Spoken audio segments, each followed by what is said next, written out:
Olá, seja bem-vindo a mais um episódio do Transforma Cast, trazendo luz ao invisível. Aqui nós falamos sobre histórias reais, transformações reais, de vidas reais.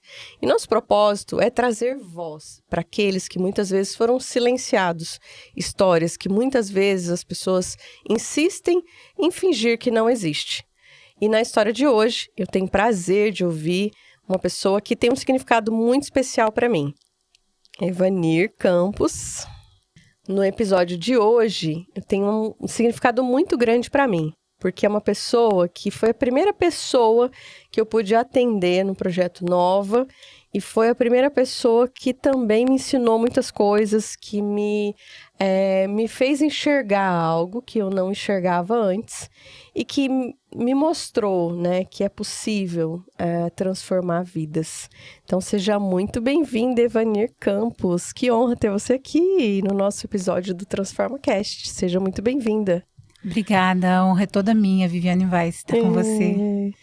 A gente tem uma história longa, né, já, Evanir? 15 anos o projeto vai fazer esse ano, então, assim, é muito significativo no mês de 15 anos do projeto ter você aqui comigo. Não posso chorar, né, gente? Vou segurar as lágrimas aqui, vamos tentar. Mas tem um significado muito especial ter você aqui comigo, porque eu acho que o Projeto Nova tornou-se o que é por ouvir você, por ter sensibilidade de te ouvir. E eu acho que nada mais justo do que as pessoas ouvirem também algumas coisas que você me ensinou através da sua jornada difícil de vida, né? Eu acho que a sua história ainda continua sendo uma das mais impactantes que eu já ouvi, e olha que eu já ouvi histórias bem terríveis. Eu costumo dizer que são filmes de terror, não é uma série de animação, né? Mas eu vejo o quanto que foi importante a nossa aproximação, porque eu acho que eu só aprendi a lidar com vítimas porque eu aprendi ouvindo você, né? Então, eu sou muito grata em primeiro lugar.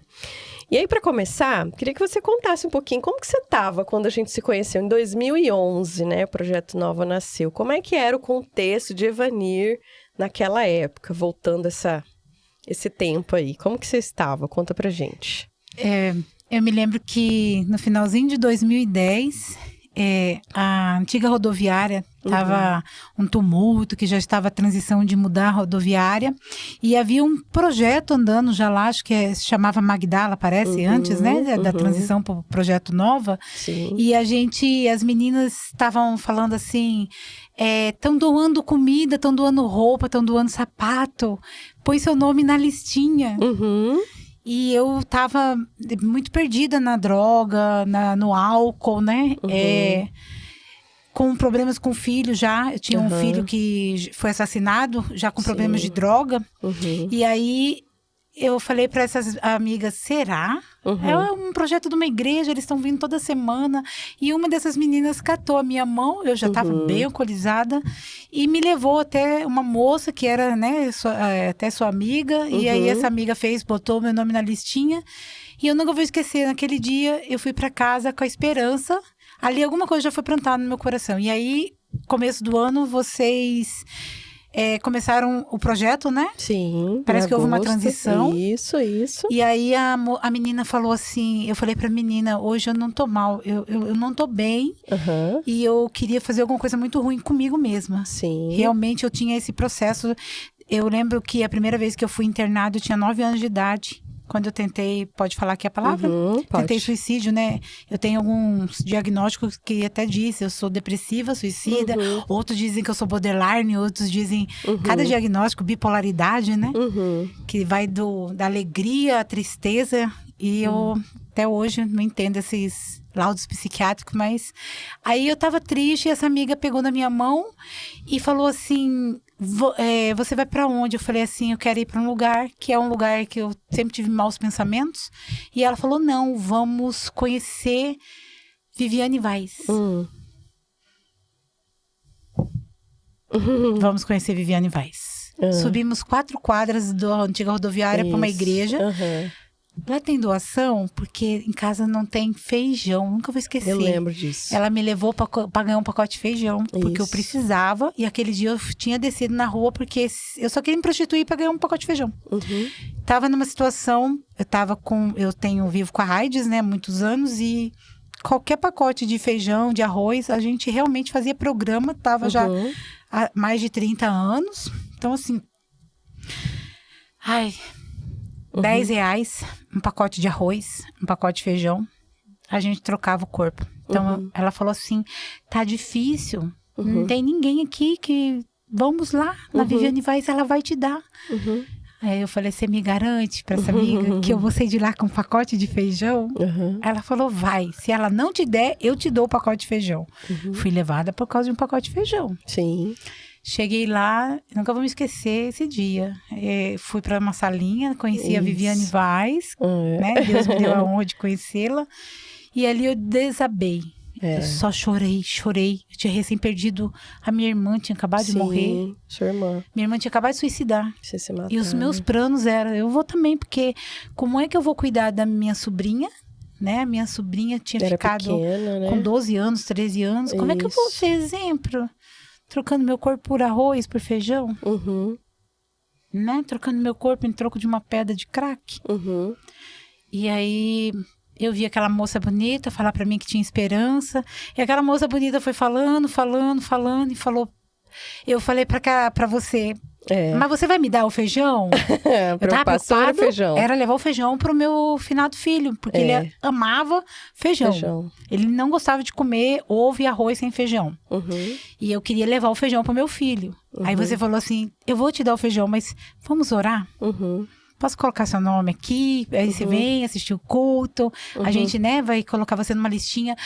E aí eu vi você com um caderno. E o meu nome foi o primeiro daquela listinha. E eu olhei aquela listinha. Eu falei assim, Jesus, tem uma listinha. E você colocou o meu nome, o nome da moça. E tinha uma outra moça. Você foi colocando os nomes ali. Tinham 10 nomes começando. E ali eu saí com arroz, óleo, feijão. Saí com uma mini cesta básica. Fui feliz. Ah, você ainda deu passe de ônibus. Fui feliz pra casa. Não quis no outro dia ir, porque eu tava com a barriga cheia, tinha comida, não quis ir pra rodoviária. E ali comecei a ter uns outros pensamentos, né? Pegar uma Bíblia e pensar, deve ter um outro jeito, a não ser vender o corpo. Né? E aí eu voltei para aquele lugar e amigas minhas apanhando. Uns 2 dias depois, uma amiga minha foi esfaqueada, passou... uns dias, uns meses, uma foi queimada, você cuidou da minha amiga que morreu queimada. Morreu queimada na rodoviária. Tacaram fogo nela. Foi muito triste. E aí ela estava sendo atendida lá no projeto. Eu vendo tudo aquilo acontecer à minha volta, uma queimada, outra esfaqueada, a outra, a Vanessa. O gigolô dela, apedrejou a cabeça dela. Então eu vendo todo mundo ali, meu Deus, o que está acontecendo aqui? E o meu menino se envolvendo muito em assalto, o delegado invadindo minha casa, que eu te contei. Delegado, a polícia invadiu minha casa, atrás de droga, e eu não queria mais aquela vida. E aí eu comecei a ganhar cesta básica e começaram os cursos. Eu lembro dos primeiros cursos, de fazer bolo. E aí eu lembro que eu fiz uma cartinha. O Chico. Eu fiz uma carta, eu falei assim, eu vou sair para vender bolo. E comecei a sair para vender bolo. E comecei a fazer... Vocês deram os panos, teve a professora, fuxico, comecei a fazer fuxico. Com as florzinhas de tecido, né? Eu lembro muito bem dessa cena. Que coisa mais linda. Você montou, né, a florzinha e aí você ficou olhando para aquela florzinha de tecido, de retalho de tecido, porque a gente colocou um monte de retalho de tecido, pedaços pequenininhos, né? E você começou a chorar olhando para aquela florzinha de tecido. Consegui fazer uma flor. Você falou, eu consegui fazer uma flor. De um retalho, de uma coisa que ia pro lixo, ficou uma flor e começou a chorar. Aquilo me impactou muito. Porque eu era um lixo para a sociedade. Impactou a Dona Otília, que cuida do artesanato todo dia. Eu sou um lixo para a sociedade. Eu falava para vocês. Eu sou um lixo porque eu estava tão acostumada a apanhar na rua, tão acostumada a ser jogada de carro, tão acostumada a ser tratada como lixo. E aí eu olhei aquele pedaço de pano. Virar uma florzinha. Aquele pedaço de pano que ia pro lixo, os retalhos que a Dona Otília pegava. pegavam o papel de coador que ia pro lixo. Isso, e fazer umas virava coisas aquela obra bonitas, de... né? Eu falei, se as coisas que iam pro lixo, que eram consideradas lixo, se tornam uma obra de arte, então também eu sou uma obra de arte. É, linda. Eu posso me tornar uma obra de arte. Linda, eu chorava por foi isso. muito impactante. Porque como é que de coisas, né, que iam pro lixo. Então, assim, eu chorava porque tudo ia fazendo um sentido muito grande pra mim. Teve um outro momento que me marcou nesse primeiro ano, que a gente fez uma festinha para as crianças. Lembra disso? A gente fez uma festinha para os filhos dessas mulheres, né? No Dia das Crianças, em outubro. Foi no primeiro ano, 2011. E nesse dia, você pegou o balão e ficou brincando com o balão, botou um nariz de palhaço, Infância. sorriu. E aí você falou assim pra mim, eu não tive esse momento na infância, que ele me marcou muito. Como é que foi sua infância, Vanir?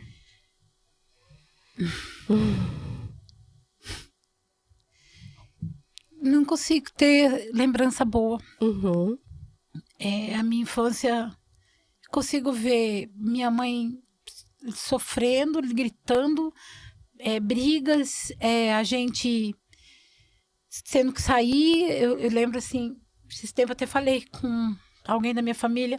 Você lembra quando a gente saía? Eu tinha 6 anos de idade, eu saía, eu tinha a obrigação de voltar Com alguma coisa. com alguma coisa, assim. Você vai sair com essa cesta de limão. Eu tinha 6 anos, eu tinha que sair com a cesta de limão, porque tinha um pé de limão em casa. E eu tinha que voltar com arroz, óleo, feijão, trigo, uma mortandela. Uhum. Não importava como, mas eu voltava com as coisas para dentro de casa. Esse não Eu sou a importava mais como. velha. É muito sério, né? Quando eu entendi Então, o que acontecia com você. Eu sou a mais velha de 4 irmãos. E aí, dentro de casa, familiares da minha família que já não estão mais aqui, tocavam em mim, eu consigo lembrar dos toques, né? Na 6 anos, a minha mente, muita coisa acho que apaga.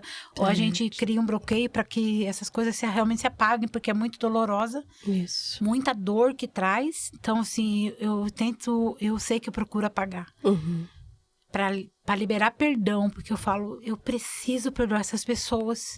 Porque enquanto eu não perdoo elas, fica um amargo dentro de mim. Eu preciso liberar perdão para elas. Costumo dizer que o nome dele é... Como que é o nome do estrupador? Pedófilo. Eles matam a gente. E a gente tá morta. A gente só tá... O corpo. Porque quando eles tocam na criança, principalmente se a gente tem memória, 5, 6 anos, você sabe disso, a gente já morreu ali. Eu posso, às vezes, eu sou uma morta-viva. Eu me considero, por mais terapia, eu tenho o apoio do Projeto Nova até hoje, que cuida de mim. 2 ou 3 episódios muito forte. Eu entrei em contato, né, com o Projeto Nova. Eu tô aqui, agradeço primeiramente a Deus. Mas a criança que foi tocada por um pedófilo não é nunca mais a mesma. Eu acho que você trata essa ferida. A gente fala que cura. Eu tenho aqui cicatrizes. Essa mão foi moída no engenho de cana. São cicatrizes. Mas toda vez que esfria muito, eu dobro a mão, dói. Existem momentos na vida de uma criança que passou na mão de um pedófilo que dói. Eu tenho 50 anos. Eu tenho mais de meio século. Faz mais de 40 anos que um pedófilo não toca em mim. Mas ainda dói. Tem cantinhos dentro de mim que ainda não estão curados. Eu tento ter uma vida normal, mas aí eu falo como. Eu sinto que... Então, eu acredito, sim, no tratamento para sempre. Sim. Esses dias eu falei com o psiquiatra, doutor, troca a medicação, dá para diminuir um pouco, dá para parar? O doutor só olhou para mim, o psiquiatra falou, você não tá tomando coquetel há 20 anos? Tô. Custa tomar um remedinho? E eu perguntei, doutor, não vai ter cura? Ele só respondeu, nós vamos tratar, tá bom? Isso. Ele não me deu uma resposta. E toda vez que eu perguntava pra você, você nunca me respondeu também. Vives, nunca vai ter cura na minha memória. Nunca Jesus, nunca a medicina vai curar a dor da criança que foi estrupada. A memória da gente. Um mecanismo que desliga, apaga. É uma realidade difícil, né, que a gente se deparou, né, Vanir? Que quantas vezes eu fiquei sem resposta para te dar, né? E foram os momentos que eu mais aprendi. Porque a criança realmente, ela se sente culpada, se sente a suja, né? Se sente como se o corpo fosse responsável por aquilo ali, né? Assim vocês me diziam. E eu sempre ficava me perguntando, né? Que resposta eu vou dar para uma pessoa que passou por tudo isso? Né? Com aqueles homens cheios de dinheiro que ofereciam coisas, né? Em troca de toques, em troca de momentos ali, de satisfação dele. E você era apenas uma criança, uma adolescente, né? E às vezes eu me perguntava, né? Deus, o que eu vou dar de resposta? Porque, assim, eu não sei, né? E eu lembro que uma vez eu questionei isso com Deus, né? Já que você falou de Deus.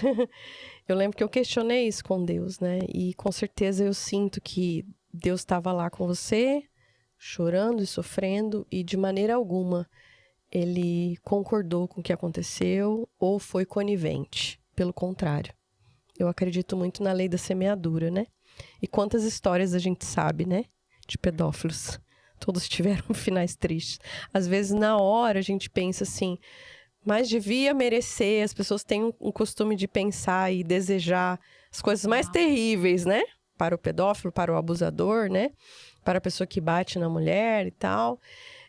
Só que não é só sobre isso que a gente tinha que questionar, né? Eu acho que sobre o abuso na infância, o que você lembra, assim, e o que você hoje pensa, né? Sobre as crianças. Você tem netos agora, né, Vanir? Você teve filhos, o João era pequenininho, hoje já tá um homem te levando para cima e para baixo, né? E hoje você tem filhos, né? Mas como que você vê a questão do abuso sexual na infância hoje? Depois de toda essa jornada, assim. O que você aprendeu de tudo isso? Eu hoje falo para meus filhos, que são pais, né? Protejam. Ontem ainda estava tendo uma conversa com a minha nora, ontem a gente estava acompanhando um caso de Maceió. Parece que no domingo foi encontrado um menino, que o tio-avô, não sei se você está sabendo desse caso. Não. No domingo, o tio-avô levou o menino pra mata e ele saiu sozinho da mata. Foi no domingo em Maceió, isso. E eu tô acompanhando, tô até postando. Esse menininho de 6 anos, tudo leva a crer que foi o tio-avô quem matou e estrupou o menininho. Então, assim, a minha nora disse, porque eu mato, que não sei o quê. Mas até descobrir. E os agressores estão aonde? 95% das vezes... Pertinho, né? Dentro de casa. Então, eu falei pra ela, meu amor... eu vou falar a luz da Bíblia. Vigiai. 2 Pedro, se não me engano, 5:7 diz, né? Vigiai, vigiai, vigiai, vigiai. Eu falo pra minha filha, ela tem 2 meninas e um príncipe. Vigiem. Porque você é muito... Sou. Vigia. Né? Vai dar banho, dá banho em você. Né? Vai, isso aí leva junto. Não deixa sozinho. Pergunta, ensina. Às vezes eu falo assim, o João Vitor, eu tenho um filho de 21 anos, aí ele tá brincando muito com as minhas netinhas.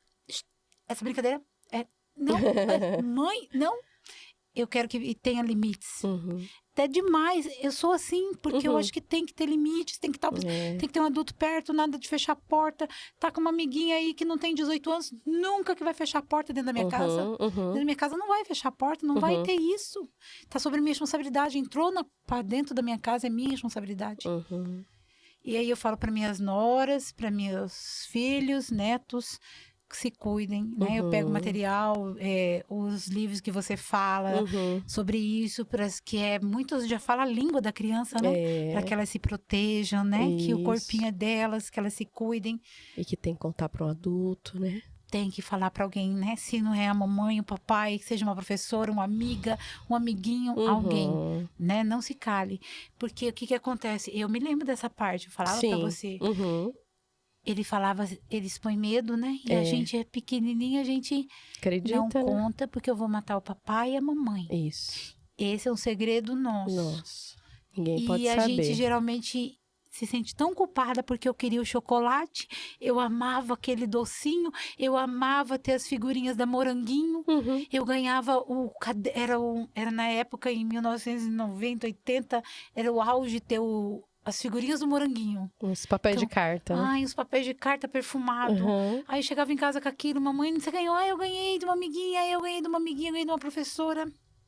E não tinha diálogo com os pais, isso era uma né? criança, eu tô falando de eu com 8, 9 anos de idade. Eu falo que eu já era prostituta aos 9 anos de idade, lembra que eu sempre falo? Porque eu lembro que 9 anos de idade eu já passava em um lugar, o dono de um supermercado tocava em mim, fazia muitas coisas comigo. E me dava dinheiro, e me dava pedaço de lanche, carne, né? me dava Você falava. carne, me dava bolachinha. Eu tinha de tudo. Eu deixava 4, 5 pacotes escondidos de bolachinha fora de casa para levar para escola. Eu repartia bolachinha com as amigas, eu repartia bolachinha com meus irmãos, com os amiguinhos da escola. Mas eu não levava para dentro de casa. Muitas coisas eu deixava escondidas fora. E hoje a gente tem as crianças recebendo Pix, né? E crédito nos jogos e ninguém fica sabendo. O pai e a mãe não tá nem aí. Não tá. E elas estão expostas no mundo virtual, né? Porque meu filho esses dias falou que alguém, e meu filho tem 21 anos, que um rapaz ofereceu Pix pra ele mostrar o órgão dele pra ele. Aí eu falei, você fez? Claro que não, mãe. Quer dizer, alguém do lado de lá da tela tá pedindo um nudes. É um nudes. Pra dar um Pix. E às vezes tá precisando, não entende o que vai causar aquilo na hora, né? Imagina pra uma criança. Que você entendia o que significa? Não. E agora alguém te explicou? Não. E agora tá muito mais agressivo porque é no mundo virtual. As mães saem pra trabalhar, né? Acho que a criança tá bem em casa sozinha, né? Acha que as crianças estão protegidas, que Deus proteja. Eu peço todos os dias pra Deus proteja nossas crianças. Vanir, e aí, na sua história, né? Eu lembro que a gente teve um momento também que a gente discutiu, você falou essa frase, né? Eu me prostituía, né? Eu vou até colocar entre aspas, que na verdade a gente sabe que a prostituição ela é permitida a partir dos 18 anos na legislação do nosso país, né? Mas você presenciou, né? Para além da prostituição, que na verdade é uma exploração sexual, né? Muitas meninas que chegavam para os barcos, que vinham, né? Conta um pouquinho para quem não tem noção dessa realidade que acontece aqui no nosso estado, né? O que acontece com essas meninas que muitas vezes os pais e as mães, né, não estão monitorando e que vem muito turista para cá, né? Como que era essa realidade? Hoje eu entendo que é o tráfico de seres humanos, né? Estava envolvida numa cadeia que a gente nem... Naquele tempo de menina, eu não tinha noção do que estava acontecendo ali. Mas é uma mulher que chega na casa e tinha uma mulher, que eu não vou expor o nome dela aqui, eu já era, porque eu me casei com 13 anos, né? Então, a visão que as pessoas tinham de mim era diferente, porque eu era uma menina de 14 anos, separada. Aos 17, eu era uma mulher divorciada. Nossa. Então, assim, mas as meninas da minha idade de 13, 14 anos eram diferentes. Eu lembro de uma cidadã que chegou em 2 ou 3 casas comigo e disse assim, diz para as mães, e com certeza deve estar acontecendo hoje, eu vou levar sua filha para trabalhar de babá. Então, assim, aliciam, com certeza deve acontecer, para trabalhar de babá. E eram levadas para barcos, hotéis, para atender turistas. E até hoje deve acontecer por debaixo do pano aí. Sim. Porque a gente sabe que existe. A polícia de vez em quando pega, né, uns pente finos aí de homens que só querem de 12, meninas, de 12 a 17 anos. E aí vai ter, no meu tempo, não sei qual o nome que se dá hoje, tem um nome, né? Mas eu chamava de cafetina. Sim. Uma mulher que cafetinava e ela ganhava muito dinheiro para encontrar meninas nessa faixa etária. Esses tempos foi preso um piloto de avião. Também. Um piloto de avião que ele tinha várias crianças, Eu né? falo que quando estourou aquele caso do Epstein, né? Que é lá dos Estados Unidos, né? E ele fazia isso, né? Ele aliciava uma quantidade imensa de meninas e tal. E tinha as meninas que recebiam dinheiro para chamar as coleguinhas, né? E aí, quando eu vi o documentário e li as reportagens, aí eu conheço essa história. Eu já ouvi essa história, né? Então, existem muitos casos como o de Epstein aqui no nosso estado, né? De homens que financiam e que geram muito dinheiro em troca de explorar meninas, né? Adolescentes, jovens, né? E o que fica de uma adolescente que passa por isso? Um rastro de dor e destruição. Uhum. E eu fico vendo, sabe o que mais me choca, Vives, é ver algumas mulheres, eu acompanho algumas influencers, né? Uhum. Ai, porque faz isso para ganhar dinheiro, não sei o quê, não sei o quê, não sei o quê. Como se a prostituição fosse... Eu falo direto sobre isso. A prostituição nada mais é do que um estupro concedido. Concedido, tipo né? assim, eu deixo você me estrupar e você me dá esse copo. Uhum. É um estupro concedido, porque você não tem, é mentira falar, elas falam, algumas ela é dona têm... do corpo, não, né? Ela pode. Não, ela está fazendo uma troca de favores. A prostituta nada mais é do que troca de favores. Uhum. Ela deixa porque ela precisa vestir, calçar, comer. Ela não quer, de outra forma, ganhar o sustento ou se manter, se bancar. Aí ela vai por aquele caminho que é conhecido como caminho fácil.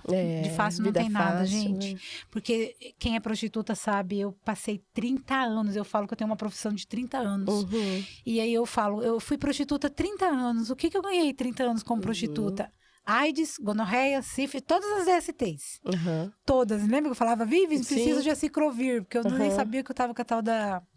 Herpes. Então, é HIV, é sífilis, é herpes. Falei, tem DST que eu nem sabia o nome. Quantos abortos, né? 9 abortos. Então, assim, você falar pra mim que ser prostituta é uma vida fácil. Né? Você ir, às vezes, não vamos falar lá em dólar, vou te dar $10 a mais, tira o preservativo.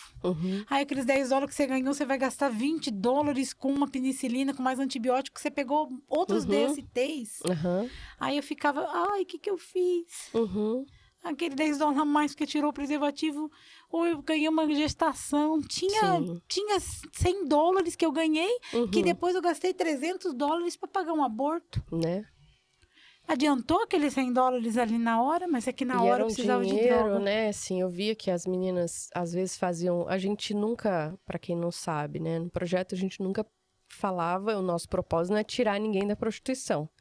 Né? No Projeto Nova nunca fez isso, né? Nunca falei para você, para de se prostituir, não é verdade?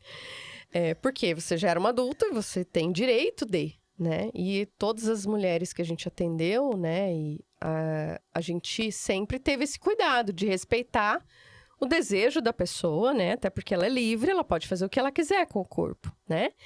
Só que fazer com o que você quer? Você tem liberdade com o corpo? Você que passou por essa vida que dizem que é fácil. Não. Porque a verdade, quem manda, elas falam realmente, né? Eu falava, quem manda em mim é o seu dinheiro. Como é que eu vou ser livre? Sim. Como é que eu sou livre se quem manda em mim é o seu dinheiro? Não é?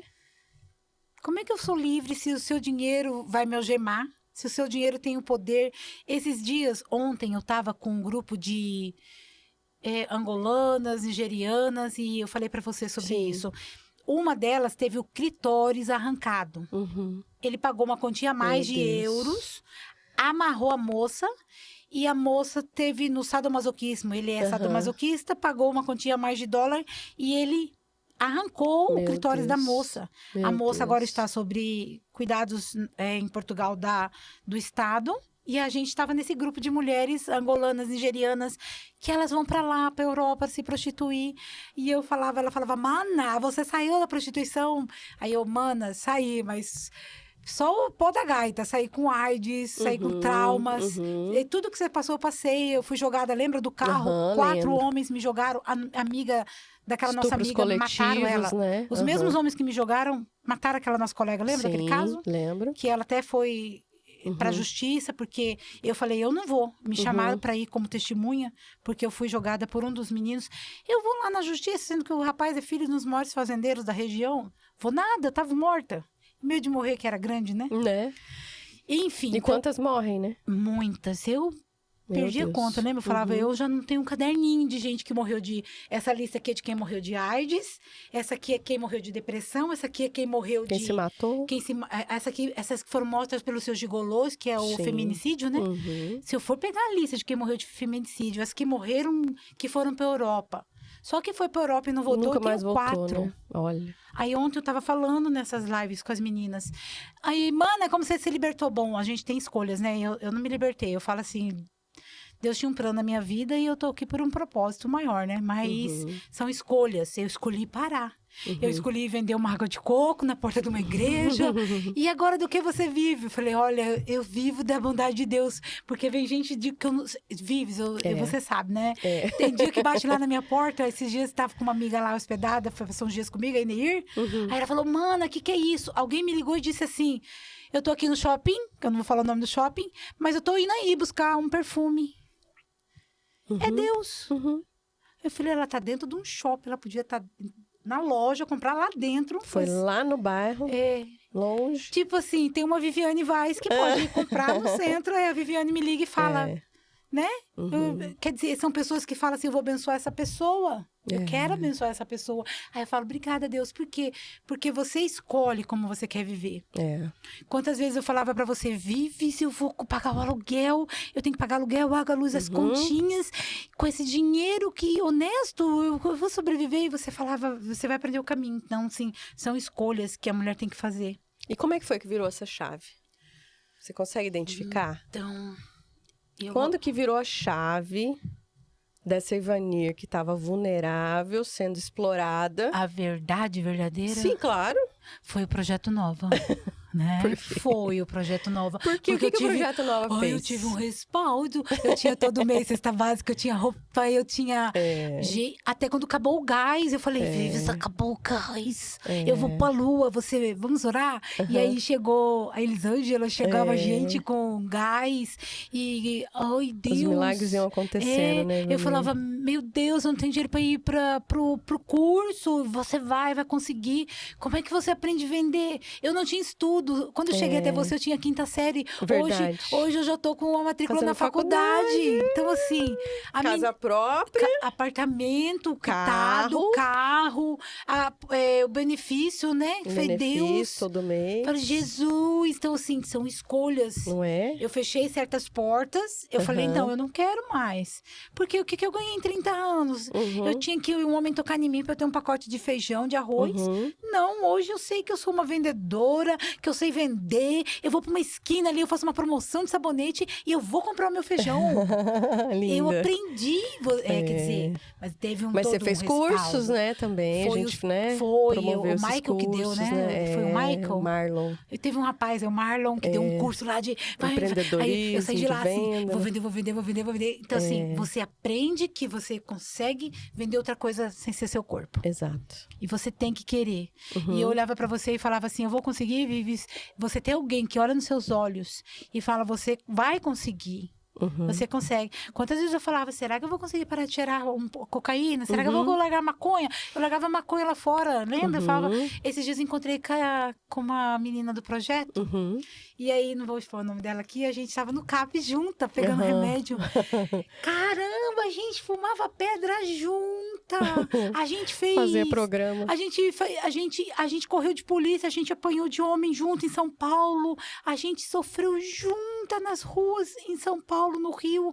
E aí olhamos, a gente juntinha ali pegando os remédios de psiquiatria. No CAPS. No CAPS. E eu falei, como Deus é lindo, a gente sobreviveu. Olha. Mas aí a gente falou o nome de quem? Viviane Vaz, Projeto Nova. Pastor Gilson saiu na conversa, porque ele abraçava a gente ali, né? Aquele amor, né? Pastor Marcos, cuidar das meninas, e na Costa e Silva. Falar que Deus não desiste de você. As ordenanças, os homens, as mulheres e os homens, você falar que existem homens bons, eu vive. Existe homem que presta. Porque a criança que foi abusada, não até hoje ver, a gente né? não confia em pessoas. Eu não confio em ninguém. Você lembra que eu falo? Lembro. Uma criança estrupada. Eu lembro que você tinha dificuldade de ver Jesus como homem, porque na sua cabeça, se Jesus era homem, então ele também abusava de mulheres. E eu falava, não, eu achava que ele não é todo homem que é assim. Lembra que um dia eu falei, ele pegou Maria Madalena. Que eu não pensava assim, como que Jesus como que foi, não né? abusar. E foi todo um processo para mudar essa sua visão dos de homens, pessoas boas, né? Você colocar que nem pessoas todo boas homem é perto da abusador, gente. nem todo Homens homem de Deus, mulheres boas, pessoas que tocam, que te abraçam sem segundas malícia, intenções. Né? Porque na minha mente, quando ia encostar, mas até hoje ainda tem assim, toda criança abusada acho que tem essa preocupação. Que encosta demais, quer tocar demais. Né? A gente sempre tem esse medo. E realmente, assim, na psicologia a gente não tem nenhuma ferramenta que apaga o que aconteceu. Nem no mundo espiritual, vamos dizer assim, né? Uma ferramenta, uma técnica para apagar o que aconteceu, você nunca mais lembrar daquilo ali, né? Mas o que a gente faz, eu acredito, né? E eu acredito que é isso que eu procurei, né, proporcionar para você, é essa autoanálise e ressignificar, trazer um novo significado para sua vida. É uma nova história, lembra disso? Quantas vezes você escreveu, né? Eu quero viver uma nova história, eu quero viver algo novo. É fazer, como se assim, não é zerar o jogo, porque você zerar o jogo, muitas vezes, você volta para aquele momento. Você não pode voltar para aquele momento. Você tem que partir de onde você está. E partir da onde você tá, só que com aprendizados. Então, isso é ressignificar. Hoje você é uma mãe, você é uma avó diferente daquela Evanir que eu conheci. Completamente diferente. Leve, era uma mulher muito ansiosa, né? Falava alto, gritava, né? Não dormia à noite, né? Ficava preocupada. Hoje está mais calma, né? Hoje está conseguindo pouquinho em pouquinho conquistar seu próprio espaço, tá se entendendo, né? Então, entendendo, eu gosto disso, eu não gosto daquilo, e tá tudo bem, né? Então, o processo, na verdade, não é uma cura, porque a gente, com certeza, não vai apagar essa ferida, infelizmente. Mas é trazer novo significado, porque hoje você tá me falando que você ouviu mulheres que estão indo para a Europa fazer programa. Mas qual que foi o propósito de você estar ali naquela conversa? Falar para elas que tem outro jeito de ganhar dinheiro. Isso. Já que elas estão na Europa, essa que já está fazendo a live, ela ontem entendeu. E o recado que eu entrei na live foi para dizer... Vamos fazer um curso? Aproveita que você está aí, entra no mercado de trabalho aí, vai fazer a documentação, tá, porque você precisa ser vista. Se te acontecer alguma coisa aí, o governo sabe que você está aí. Exato. Né? Não fica clandestinamente, né? Porque a gente tem que saber que a gente existe, né? E primeira coisa que essas pessoas que eles levam escondido, eles mantêm escondido. Eles mantêm primeiramente, geralmente é cárcere privado, tiram documento dessas meninas, né? Elas ficam devendo tudo que come. Ficam sempre devendo roupa, vocês teve casos assim, né? Sim. Eles dão roupa, sapato e comida. Maquiagem, unha, e cabelo. Elas nunca saem de uma dívida, elas ficam sempre endividadas. Em euro, né? Endividadas em euro. E aí eu falei em live ontem eu falei isso, aproveita que você já tá no abrigo, aproveita aí os cursos, qualificação profissional, aproveita para fazer seus documentos, né? Se quiser ficar, fica aí, né? Ou ganhar vá, dinheiro, mas tudo bem. Vai ter um novo significado. Diz a Bíblia que todas as coisas cooperam para o bem daqueles que amam a Deus. Então, se aconteceu aquilo, se eu entrei ali, aí no privado já veio moças me contar que estão lá também. Olha. Uma tá com AIDS, aí ela me contou, minha amiga chegou no aeroporto em Portugal para embarcar e estava muito fraquinha, debilitada, com HIV. E aí, para embarcar, a imigração teve algum problema lá, um senhor pegou na mão dela, embarcou ela. Agora, final de maio, ela chegou no Brasil e um mês depois já veio a óbito. Era porque era vontade de Deus que ela chegasse até a família e morresse aqui no Brasil. Olha. Então, assim, são casos que vão vindo e então a gente ali na live tava assim... Eu entendi por que eu tô aqui, eu entendi por que eu tô aqui com você. Porque a gente tá aqui pra dizer, você realmente quer ser prostituta? Tem certeza que é isso que você quer fazer com o seu corpo? Exato. Né? Existe meios da gente ganhar dinheiro sem... lembra que eu falava sem pra ser você? humilhada, né? Eu valo mais... Eu achava que eu valia R$100. Hoje eu sei que eu valo... muito não tem mais. preço, não tem preço, isso né? Mesmo. Eu hoje caminho em celibato, eu encho a boca e falo, hoje eu caminho em celibato. Porque eu sei o preço que eu valo, então assim... Eu me valorizo. Se eu não me valorizar, quem vai me valorizar? Né? Então, eu tenho passado isso para as meninas. Meninas, vocês são princesas. Eu passo isso para minha filha. É que eu tenho uma visão... Desculpa se posso falar aqui. Claro. Eu tenho uma visão, a minha visão, né? Eu respeito todas as religiões, mas a minha visão eu sou filha de um rei, eu sou princesa. Então, assim, se eu sou filha de um rei e uma princesa... Existe um príncipe, então eu falo para as meninas, portem-se, que vai chegar a hora certa, né? E não deixa ninguém tocar em você assim. Eu tenho falado para minha filha, ela tem sofrido muito, outras amigas minhas. Vamos esperar no Senhor, tudo no tempo de Deus, mas prostituição não. Se humilhar pro outro, né? Eu brinco, mas eu no final falo, galera, vamos trabalhar, porque a mulher hoje, você deve trabalhar também com isso, a maioria dessas vítimas que fogem do feminicídio, deve ser com certeza por causa da dependência financeira desses homens. Financeira e emocional, né? E eu lembro não se sente capaz, né? Eu vivi isso dentro do meu lar, porque a minha mãe falava assim, vou embora. Aí eu olhava para aquele monte de filho, vou para onde? Hoje tem casas de apoio, né? Hoje tem psicólogas, tem delegadas, tem a casa da mulher, né? Tem uma rede de apoio. Hoje você faz, eu não sei qual é o sinal, tem um sinal para pedir. Hoje você faz assim, vai vir gente, vai ter. Falei, há 30 anos atrás não tinha isso. Eu tive uma situação em Salvador, eu lembro que eu contei pra você, que eu fui pra Salvador, fui de avião e vim de carreirão, lembra que eu falava? Lembro, mas eu fui pra Salvador com um rapaz que eu tô apaixonado, que eu vou te levar pra minha família. Eu fui de avião pra Salvador, chegou em Salvador, fui pra uma outra cidade, é uma cidade menor do lado ali, Feira de Santana. E o indivíduo já mudou, já me tirou falar com a minha família, já foi mudando. Eu sorri pro irmão dele, quando eu vi eu já tomei um soco na cara. Nossa. Porque eu já estava com segundas intenções, que o irmão dele começou a jogar situações na minha... Eu vi aquela situação, aí ele saiu, voltou bêbado, eu fui reclamar alguma coisa, eu tomei um murro, quando eu olhei minha boca toda ensanguentada. Aí a minha sogra... que Deus a tenha, né, que já partiu, ela falou, você não vai fazer com ela o que fez com a outra. A minha sogra pulou na frente, me protegeu, e eu falei, como assim com a outra? Como assim?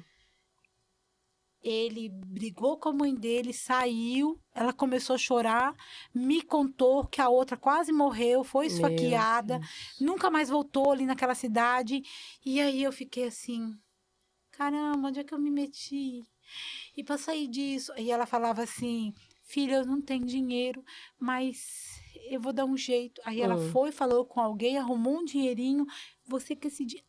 A mãe dele botou um dinheirinho na minha mão, pega só um pouquinho de roupa, botou numa sacola, vai minha filha, ela me abençoou, a mãe dele me abençoou, me ensinou o ônibus que eu tinha que pegar, vai para rodoviária e vai para Salvador e tenta sair de Salvador para voltar para sua terra. Eu, 4.000 quilômetros quase de Mato Grosso do Sul, né? 3.000. Você tinha quantos anos?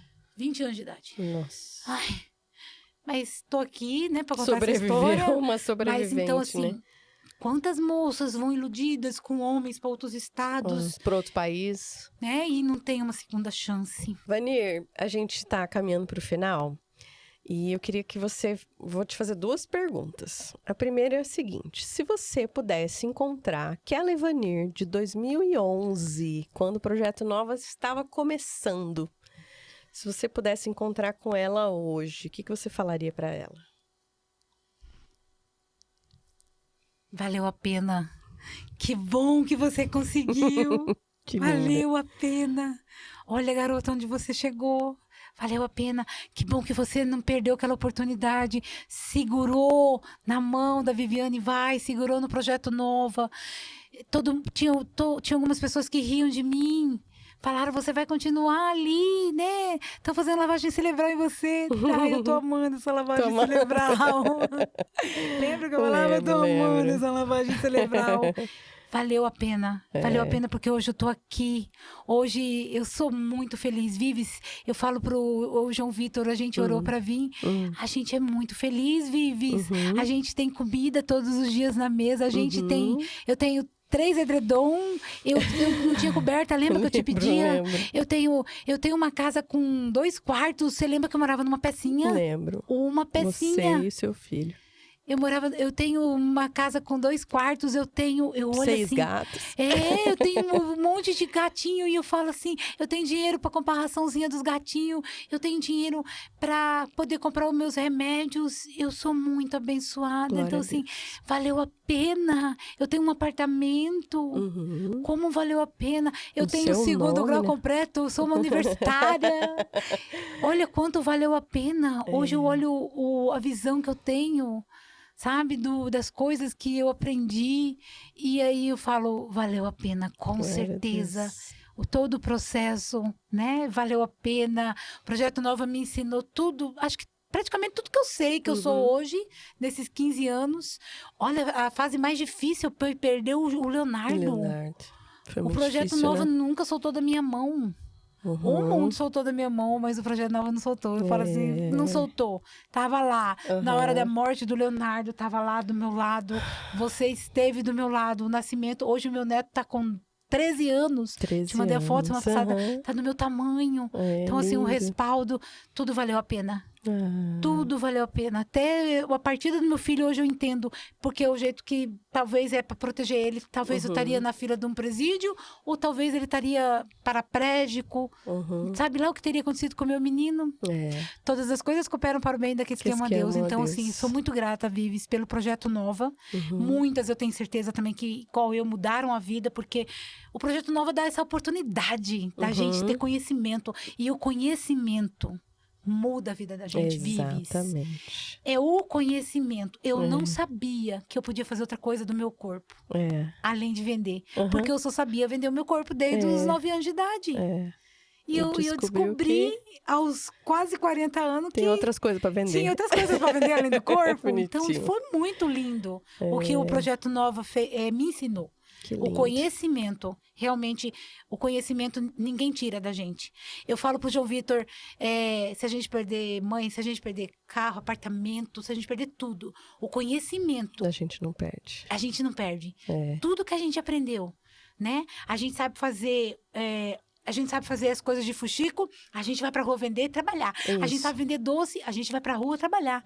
A gente aprendeu e o conhecimento ninguém tira da gente. Ninguém tira. Que lindo. E é o que o projeto dá, conhecimento pras meninas, né? Ah, que lindo. Que Deus abençoe, que venham mais décadas e décadas de Projeto Nova. Ajudando essas meninas a se profissionalizarem e terem conhecimento. Terem oportunidades, né? Pra mudar. É isso aí. E se você pudesse agora dizer pra sociedade... né? Você, talvez em nome dessa menina, dessa criança, talvez. O que você diria para a sociedade? Uma palavra. Acolhimento. Hoje eu estava pensando muito nessa palavra, acolhimento. A gente só quer ser acolhida, Vives. Vives, eu... 15 anos atrás, eu só subi porque eu queria ser acolhida. Eu só subi aquela ladeira. Eu saí do buraco da rodoviária porque eu queria acolhimento. Queria alguém para abraçar, né? E eu fui acolhida. A gente, às vezes, não é o arroz, não é o físico, não é o feijão. A gente quer ser acolhida. A gente só quer acolhimento. E o acolhimento faz a gente se sentir protegida. E quando a gente se sente protegida, vive... Há uma força sobrenatural no acolhimento. É verdade. O acolhimento faz a gente se sentir amada, protegida. Porque a maioria dessas meninas, mulheres, homens que foram abusados, não foram acolhidos. Não foi acolhido pela mãe, pelo pai. Então a gente não teve o acolhimento. Então a gente se aprendeu a ser forte, a engolir. Eu engoli o grito. Eu não pude gritar socorro, Vives. Eu não pude gritar socorro. Não é porque não quis, né? Alguém me socorre. E quando eu falei, me ajuda, falaram que era mentira. Então o acolhimento. Quando eu cheguei lá na sua sala, você me acolheu. E são 15 anos, eu não te largo porque eu tive acolhimento. A palavra é acolhimento. Que bom. Que portas como um Projeto Nova sempre existam. Amém. Amém. Aguento chorar. Imagina as crianças, as portas daquele projeto parece que abrindo, sabe? Amém. E a dor de se aquela porta tá fechada. Às vezes tinha gente que me ligava, que chegava lá na porta, tava fechada. Você não tava. E eles te veem como uma mãe. Vives não tá viajando, tá de férias, ela precisa descansar, gente. E essas crianças, mulheres, querem só ser acolhidas, querem abraço.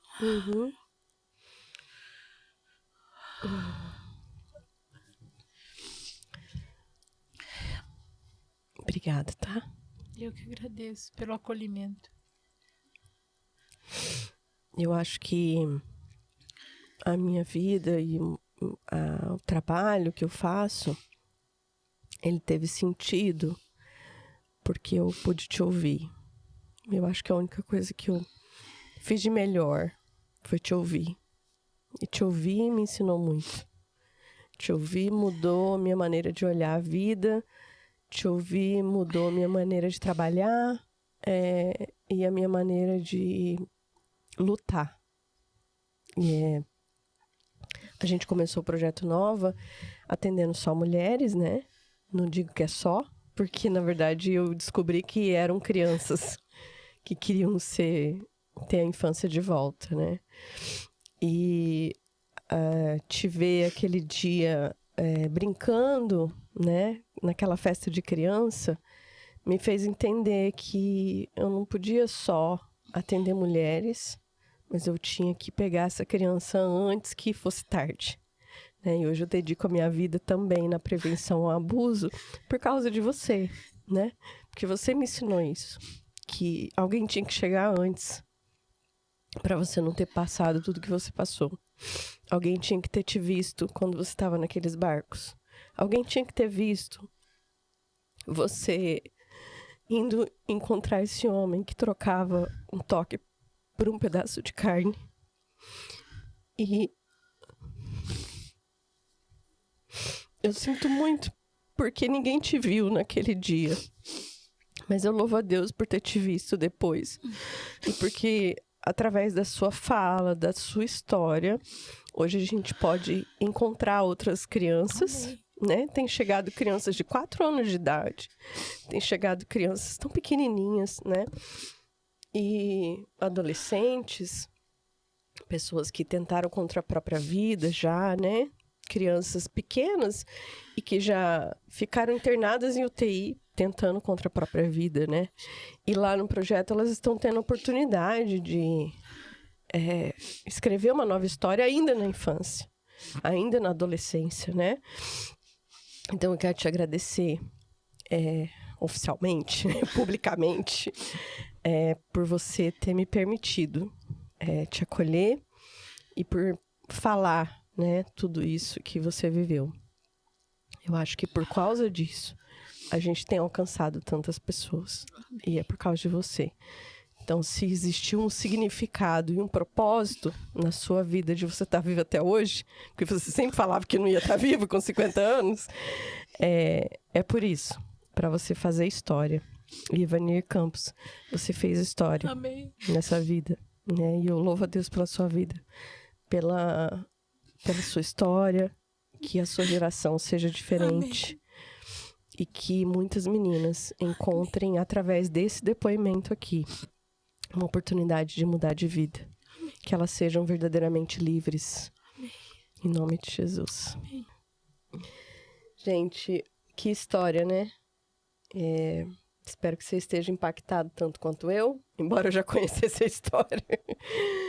Mas que essa história não seja só uma história de te emocionar, mas que seja uma história para trazer mudança, que você possa influenciar pessoas, que você possa olhar com empatia e sem julgamento mulheres que podem estar se prostituindo, muitas vezes em troca de um pacote de feijão, que você possa ficar mais atenta às crianças, aos adolescentes, às mulheres que estão sofrendo ameaças à sua volta, que você possa ter um olhar mais atento para esse assunto, que esse assunto não seja mais invisível para você, que esse assunto tenha força no seu coração, e que você, assim como eu, assim como a Evanir, possa nos ajudar a transformar outras vidas, ouvindo e acolhendo.